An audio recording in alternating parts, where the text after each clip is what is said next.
Good morning, students. I am Alok Wasa, assistant teacher, RK Plus 2 High School, Hiranpur Pakur. पिछले session में हम लोगों ने फर्क मॉडल सेट 3 का क्वेश्चन नंबर 1 से 30 तक ऑब्जेक्टिव और क्वेश्चन नंबर 31 से 38 तक वेरी शॉर्ट टाइप का सॉल्यूशन किए थे। अब हम लोग सेक्शन सी वाला पार्ट करेंगे, जिसमें शॉर्ट टाइप क्वेश्चन पूछा था। प्रत्येक प्रश्न 3 अंक का होता है और ये प्रश्न संख्या 39 से लेकर 46 तक रहता है। तो चलिए हम लोग स्टार्ट करते हैं।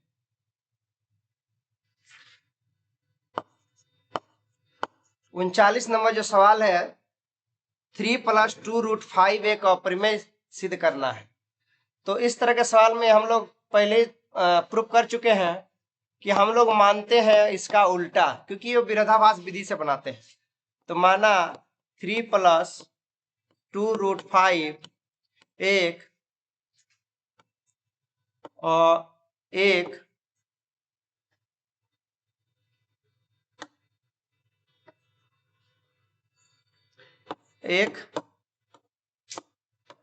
परिमेय संख्या है। अगर ये परिमेय संख्या मान लिए हैं तो परिमेय संख्या के रूप के साथ हम लोग बराबर कर सकते हैं। परिमेय संख्या होता है P/Q बराबर इतना, जहां पर शर्त रहता है PQ वो होना चाहिए, बिलोंग करना चाहिए पूर्णांक पर, और Q का मान 0 भी नहीं होना चाहिए। तो हम लोग आगे जब इसको बढ़ाएंगे तो P/Q माइनस हो जाएगा 3, उधर रहेगा 2√5। इसमें हम लोग P/Q माइनस 3 बट्टे में 2 कर सकते हैं, इधर रहेगा √5। इसको समीकरण 1 ले लिया।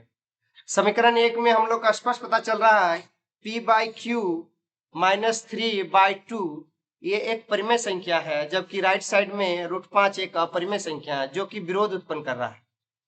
तो हम लोग लिखेंगे समीकरण 1 से स्पष्ट होता है कि LHS में P/Q माइनस 3/2 एक परिमेय संख्या है, जबकि RHS राइट हैंड साइड में √5 एक अपरिमेय संख्या है जो विरोध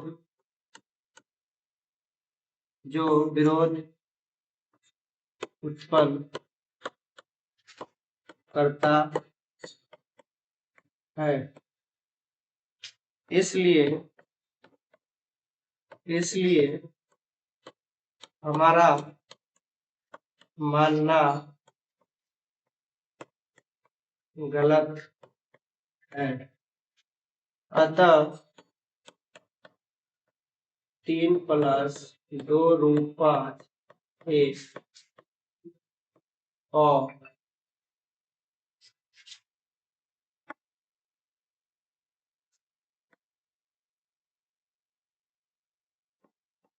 एक और परिमेय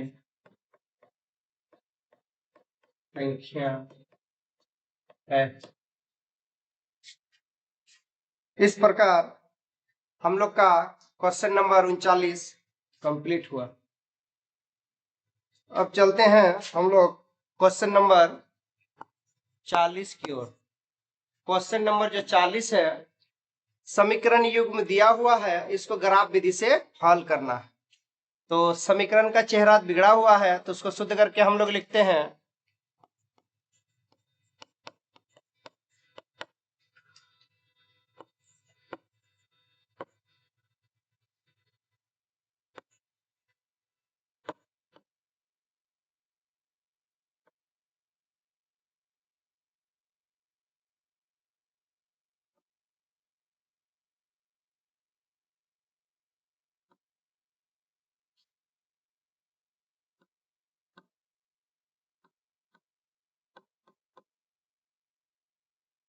तो हमारा क्वेश्चन को सुधार के जब हम लिखे तो क्वेश्चन इस प्रकार के रूप में आया।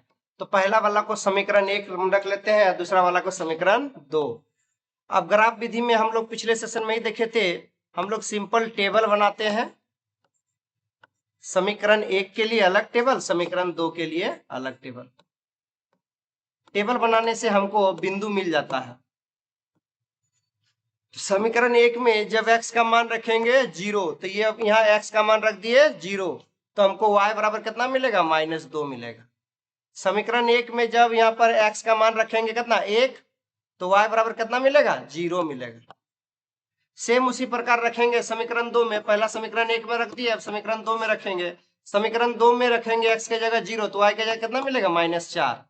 और समीकरण 2 में रखेंगे x के जगह, पहला रखे 0, दूसरा 1, तो y के जगह 1 रखेंगे x के जगह, तो y का मान मिलेगा कितना, 0। तो 1 रखे तो 0 मिला। ठीक, तो इस प्रकार हमको समीकरण 1 का जो बिंदु मिला 0, -2 और 1, 0। दूसरा वाला में 0, -4 और 1, 0। अब कुछ नहीं, इसको ग्राफ में हम लोग को ये बिंदु से ग्राफ खींच देना है। ये होता है x, ये x डैश, ये y और ये y डैश और ये y, तो ये O हो गया केंद्र। अब पहला वाला जो मेरा बिंदु है 0, -2, 0 है x की जगह, इसका मतलब y कोऑर्डिनेट माइनस वाला पार्ट में होगा, तो -1 अगर यहाँ है तो -2 यहाँ पर हो गया, मतलब ये वाला जो बिंदु मिलेगा वो कहाँ पर मिलेगा, यहाँ पर, तो इसका नाम होगा 0, -2। ठीक, अगला जो बिंदु है वो 1, 0, तो x का मान 1 यहाँ पर, तो वो वाला बिंदु मिलेगा इस जगह में, तो इस बिंदु का मान क्या होगा, 1, 0। ठीक, अब कुछ ने हमको सिर्फ इस प्रकार से रेखा में खींच देना है स्केल से। ठीक, अब हम लोग समीकरण 2 का भी बिंदु रखते हैं। पहला बिंदु है 0, -4, तो -4 में यहाँ पर अगर -3 होगा तो -4 यहाँ पर होगा, तो ये वाला जो बिंदु होगा वो कहाँ पर होगा, यहाँ पर, इसको बोलते हैं 0, -4। अगला जो बिंदु है 1, 0, तो मतलब इसी पर होगा 1, 0। तो इस प्रकार हम लोग यहाँ से भी इस प्रकार खींचेंगे, तो दोनों का जो कटान बिंदु है वो कहाँ पर है, 1, 0 पर। तो इसलिए ये जो ग्राफ है इसका जो हल होगा वो होगा 1, 0। ठीक, चलते हैं हम लोग अगला सवाल पे। सवाल नंबर 41 में, सवाल नंबर 41 में है, एपी में a बराबर 5, अंतिम पद दिया हुआ है 45 और योग दिया हुआ है 400, तो पदों की संख्या और सारवांतर मतलब n और d ज्ञात करना है, n और d ज्ञात करना है। तो दिया है a बराबर कितना, 5, और अंतिम पद an बराबर कितना दिया है, 45, और an बराबर होता है हम लोग a plus n-1 into D. तो इसको जब हम लोग सॉल्व करेंगे तो 45 बराबर a plus n d minus d. ठीक, अब a का मान जो है 5 रखेंगे यहाँ पर, तो एन डी माइनस डी, तो यहाँ पर होगा मेरा एन डी माइनस डी बराबर बचेगा कितना, 40। ये 5 उधर घट जाएगा तो 40 को समीकरण कितना रख लेंगे, 1 रख लेंगे। ठीक, अब हम लोग दूसरा चीज में देखेंगे, हम लोग को योग दिया हुआ है 400, तो हम लोग को पुनः S 400 दिया, सॉरी योग दिया हुआ है, तो SN बराबर होता है n/2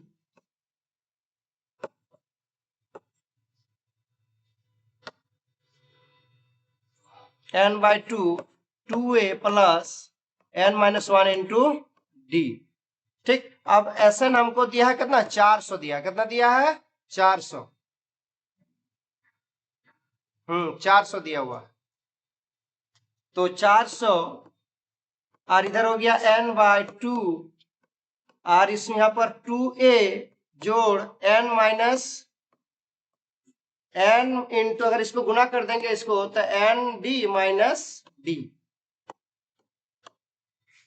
अब हम लोग आगे बढ़ते हैं, तो 400 बराबर हो गया है n/2 ए का मान मेरा दिया है 5, तो 5 दूनी यहाँ हो जाएगा कितना 10, और यहाँ इसके जगह पर हम लोग कितना लिखेंगे, देखिए 40, इसके जगह पर कितना लिख सकते हैं 40, ये वाला समीकरण 1 को यूज करेंगे, इसके जगह पर हम लोग लिखेंगे 40।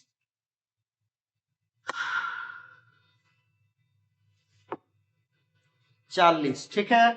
अब इसको जब सॉल्व करेंगे तो ये 2 कोना गुना होके 800 कर देगा इसको, और यहाँ पर हो जाएगा n इंटू 40 और 10 भीतर में कितना बचा 50। जब n बराबर हम लोग निकालेंगे तो 800 बटा 50, 10 मैंने 16, n का मान कितना आया 16 है। ठीक, अब हम लोग n का मान यहाँ 16 आ गया। अगले स्लाइड में हम लोग देख रहे हैं,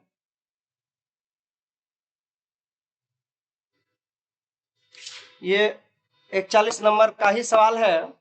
तो n का मान हम लोग को n का मान प्राप्त हुआ 16, तो हम लोग समीकरण 1 में n का मान हम लोग रख देंगे समीकरण 1 में, समीकरण 1 से।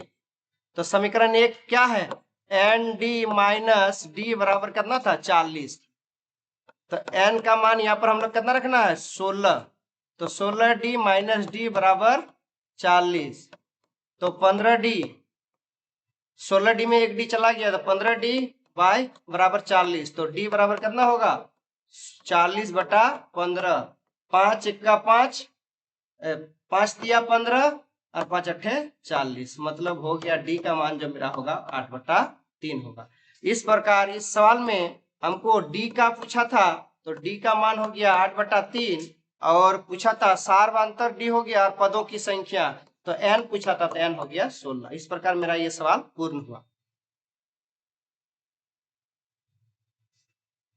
चलते हैं हम लोग अब सवाल नंबर 42 पर। सवाल नंबर 42 बोल रहा है बिंदु इतना कोमा दिया हुआ बिंदु इतना इतना को जोड़ने वाले रेखाखंड को किस अनुपात में बांटेगा, मतलब विभाजन सूत्र से यह सवाल बनेगा। तो पहला बिंदु को ले लिए 1, दूसरा बिंदु को ले लिए b। पहला बिंदु जो है a है वो है -6,10, और दूसरा बिंदु जो है वो है 3,8। ठीक, इन दोनों को एक बिंदु है P, उसका अपना जो कोऑर्डिनेट है वो है -4,6 बांटता है, तो हम लोग मान लेंगे k/1 किस अनुपात में बांटेगा। तो हम लोग माना जब भी हम लोग एपी सीरीज में विभाजन सूत्र में इस तरह के सवाल में जब भी हम लोग को अनुपात निकालने बोलेगा तो हम लोग हमेशा मानेंगे k/1। माना अभिष्ट अनुपात बराबर क्या लेंगे k/1। ठीक, अब हम लोग आगे बढ़ते हैं विभाजन सूत्र से।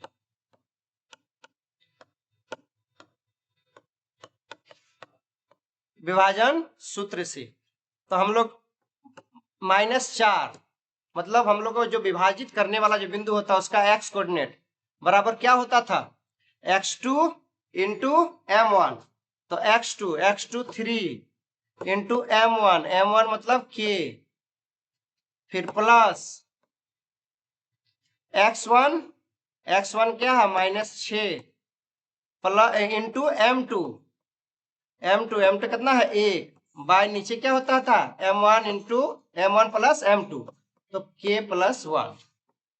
जब इसको क्रॉस गुना करेंगे तो -4k -4 बराबर इधर होगा हमको 3k -6, तो इधर से इधर जाएगा जो माइनस वाला तो क्या होगा 7k, और इधर होगा 6 - 4 यानी 2, तो k बराबर 2/7।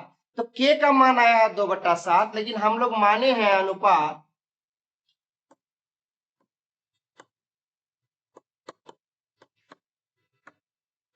अभिष्ट अनुपात माने हैं k/1 माने हैं कि नहीं हम लोग। तो हम लोग यहाँ पर 2/7/1, जब इसको हम लोग अनुपात को शुद्ध रूप में लिखते हैं तो हम लोग का होगा 2/7। ठीक, तो ये मेरा अभिष्ट आंसर अनुपात हो गया। ठीक है, ये सवाल भी हम लोग का पूर्ण हो गया। चलते हैं हम लोग अब 43 नंबर सवाल में। 43 नंबर सवाल काफी इंपॉर्टेंट सवाल भी है, बहुत बार आया हुआ है। एक वृत्त के परिगत एक चतुर्भुज एबीसीडी खींचा गया है, तो सिद्ध कीजिए ए बी जोड़ सी डी बराबर है ए डी जोड़ बी सी। ठीक है, इस सवाल को देखते हैं। सबसे पहले एक फिगर बना लेते हैं हम लोग। इसके भीतर एक वृत्त इस प्रकार होगा कि सभी भुजा को छूते हुए एक वृत्त होगा, जिसको वृत्त परि अच्छा से नहीं बन पाया, लेकिन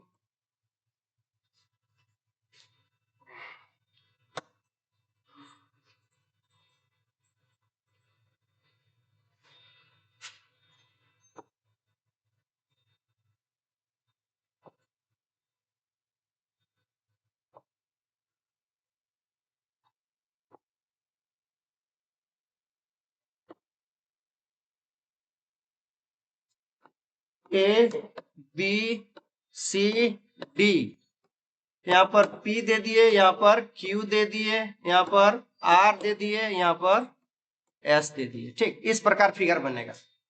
अब सवाल बोल रहा है कि प्रूफ करना है हम लोग को, तो हम लोग एक कॉन्सेप्ट यूज करते हैं। हम लोग एक कॉन्सेप्ट पढ़े हैं और जानते भी हैं कि वृत्त के किसी बाह्य बिंदु से खींची गई स्पर्श रेखा हमेशा क्या होता है, बराबर होता है। तो यहाँ पर हम लोग दिया है वृत्त में ए बाह्य बिंदु है, बाह्य बिंदु है, तो AP तथा AS दो स्पर्श रेखाएं हैं। इसलिए स्पर्श रेखाएं हैं जो बराबर होगा। इसलिए AP बराबर हो जाएगा AS, समीकरण 1। सिमिलरली हम लोग अब B जो है मेरा B, वो अगर बाह्य बिंदु होगा तो हम लोग PB और BQ हम लोग लिख सकते हैं। तो यहाँ पर हो जाएगा PB और यहाँ पर हो जाएगा BQ, इसको समीकरण 2। सिमिलरली हम लोग फिर वैसे कर सकते हैं, जब C को लेंगे बाह्य बिंदु तो हम लोग को मिलेगा CR बराबर CQ, समीकरण 3। सेम हम लोग जब लेंगे बाह्य बिंदु D तो हम लोग को मिलेगा DR बराबर DS, समीकरण 4। अब हम लोग को करना है समीकरण 1 जोड़ 2 जोड़ 3 जोड़ 4 से जब इस सभी समीकरण को हम लोग जोड़ेंगे तो मिलेगा AP जोड़ PB, इस तो एक साथ पैर रखेंगे, जोड़ CR जोड़ DR, एक साथ पैर रखेंगे, AS जोड़ DS, एक साथ पैर रखेंगे, फिर जोड़ BQ जोड़ CQ, एक साथ पैर रखेंगे। तो इससे अब जैसे हम लोग आगे बढ़ेंगे, इसके साथ हम लोग AP जोड़ PB को क्या लिख सकते हैं हम लोग, AB लिख सकते हैं, AB। और CR जोड़ DR को लिख सकते हैं हम लोग CD लिख सकते हैं। देखिए AP जोड़ PB दोनों मिला के हम लोग AB लिख सकते हैं, और उसी प्रकार हम लोग CR जोड़ ये वाला और ये वाला जोड़ के CD लिख सकते हैं। उसी प्रकार हम लोग दाया साइड ये सब को जोड़ के AD लिख सकते हैं, और ये वाला जोड़ के हम लोग BC लिख सकते हैं। तो हमारा यही प्रूफ भी करना था, यही हमको प्रूफ भी करना था। प्रूफ हो गया। चलते हैं हम लोग अब अगले सवाल की ओर। सवाल नंबर 45 बहुत ही इंपॉर्टेंट सवाल है। सवाल नंबर 45 त्रिकोणमिति का सवाल है। हम लोग LHS लेके चलते हैं त्रिकोणमिति के सवाल में। ये सवाल है 1 plus sine A bye 1 minus sign ए। हम लोग को इसका रेशनलाइजेशन कर लेना है। क्या करना है? रेशनलाइजेशन करना है। तो रेशनलाइजेशन करने का हर का परिमेयकरण, उसको बोलते हैं हर का परिमेयकरण।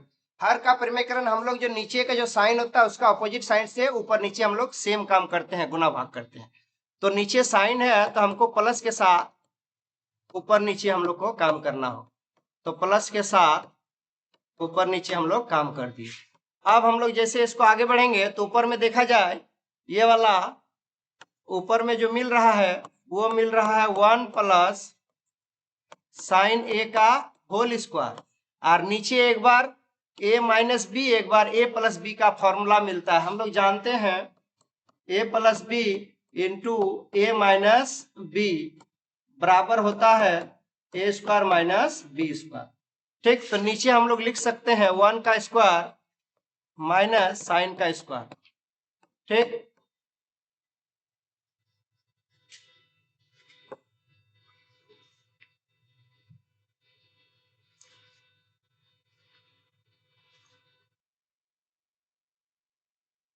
ठीक है। आगे हम लोग देखते हैं। आगे हम लोग इसको जैसे सॉल्व करेंगे तो ऊपर में मिलेगा 1 प्लस साइन ए का होल स्क्वायर और नीचे 1 स्क्वायर 1 माइनस साइन स्क्वायर ए, क्योंकि 1 का स्क्वायर कोनो फर्क नहीं पड़ेगा। तो हम लोग फिर एक बार और देखते हैं 1 प्लस साइन ए का होल स्क्वायर और नीचे होगा कॉस स्क्वायर ए, क्योंकि हम लोग जानते हैं कि 1 माइनस साइन स्क्वायर ए बराबर होता है कॉस स्क्वायर। ठीक, अब हम लोग देखिए नीचे भी स्क्वायर है और ऊपर भी स्क्वायर है, तो हम लोग को अगर स्क्वायर मिलने से हम लोग का रूट क्या होता है? गायब हो जाता है। तो हम लोग को ऊपर प्राप्त होगा 1 plus sine A by cos A. अब हम लोग इसको एक बार 1 के साथ कॉस को ले सकते हैं, एक बार साइन के साथ कॉस को ले सकते हैं।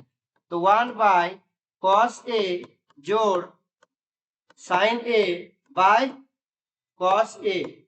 अब 1 बाय कॉस ए को हम लोग लिख सकते हैं सेक ए, और साइन बाय कॉस को हम लोग लिख सकते हैं टेन ए, और इतना बराबर मेरा है RHS प्रूफ। अब बहुत ही इंपॉर्टेंट सवाल है ये, हर हाल में सबको करना है। चलते हैं हम लोग अब अगले सवाल की ओर।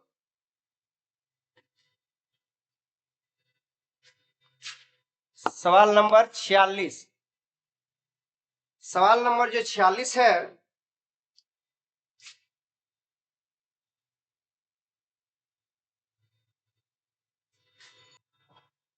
सवाल नंबर 46 है, त्रिज्याखंड से संबंधित सवाल है। तो हम लोग जानते हैं त्रिज्याखंड जो होता है ये वाला पोर्शन को हम लोग त्रिज्याखंड बोलते हैं। अगर ये वृत्त ओ केंद्र उसका है, त्रिज्या r है, तो ये वाला भाग जो है ये वाला भाग इसको बोलते हैं त्रिज्याखंड। ठीक, इसी का क्षेत्रफल निकालने पर। तो सवाल में यहाँ त्रिज्या दिया हुआ है 6 सेंटीमीटर और केंद्र कोण दिया हुआ है 60 डिग्री, मतलब थीटा बराबर दिया है 60 डिग्री। ठीक, अब हम लोग जानते हैं कि त्रिज्याखंड का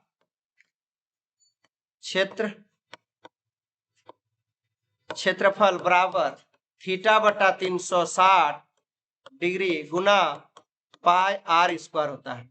थीटा का मान 60 डिग्री है तो 60 लिख दिए, 360 डिग्री नीचे गुना पाई का 22/7, r स्क्वायर r का मान है 6 तो 6 गुना 6, 1 0 1 0 6 6 36, 2 बार में 11, ये 3 2 बार में। इसको जब सॉल्व 14 12 12 11 11 गुना 12/7 मतलब 132/7, सेंटीमीटर स्क्वायर इसका आंसर होगा। ठीक, अब हम लोग का लग रहा 43 नंबर सवाल जो है वो हम लोग मिस कर दिए थे, वो बनाने भूल गए थे, हम लोग चल गए थे 44 नंबर सवाल में। तो 43 नंबर सवाल को भी देख लेते हैं। उस बिंदु का निर्देशांक ज्ञात कीजिए जो बिंदु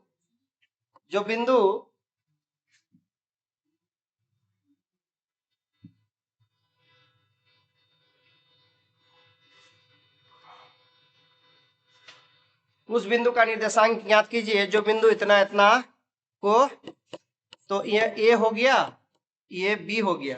43 नंबर सवाल है। तो ए का जो कोऑर्डिनेट है वो है 4, -3 और बी का जो कोऑर्डिनेट है वो है 8, 5। बोलता है ये ए बी को एक बिंदु है जो कि बांटता है, किस अनुपात में बांटता है? 3:1 में। तो इसका कोऑर्डिनेट निकालना है, मतलब पी बिंदु जो है उसका कोऑर्डिनेट ज्ञात करना है हम लोग को। तो हम लोग विभाजन सूत्र